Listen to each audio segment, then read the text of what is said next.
Est-ce que je peux vous demander du coup d'installer les tapis ici? En Guyane, on compte un peu moins d'une quarantaine de psychomotriciens qui exercent dans des institutions ou en libéral. Des professionnels au champ d'intervention multiples et essentiels pour l'équilibre du patient.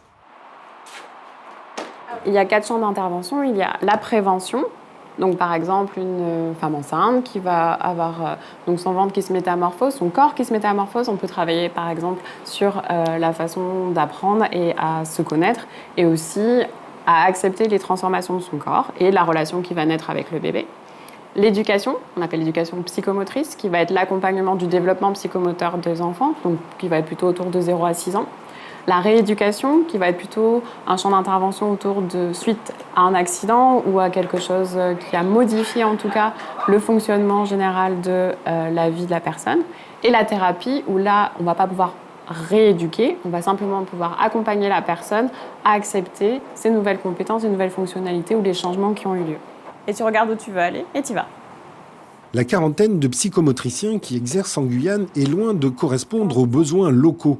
Beaucoup de postes sont non pourvus ou non créés par manque de ressources humaines. C'est en travaillant avec des associations de la prise en charge du handicap que l'idée est née. J'ai effectivement constaté qu'il y avait ce besoin et puis surtout la galère dans laquelle ces organismes-là étaient.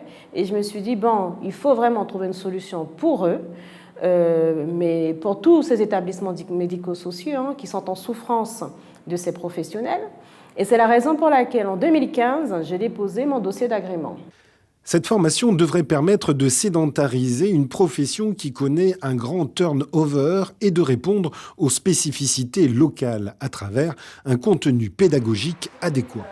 Nous avons effectivement fait le choix dans notre projet pédagogique de mêler en tous les cas des outils qui sont issus du terroir, tels que la vannerie, tels que la poterie, tels que le djokan, tels que... Voilà. Donc on est sur notre projet pédagogique, on est en train de travailler dessus, et pour pouvoir faire en sorte de sortir à l'issue de ces 3 ans des professionnels qui connaissent le patient guyanais avec un grand G, et qui seront à même de lui proposer des choses qui lui ressemblent.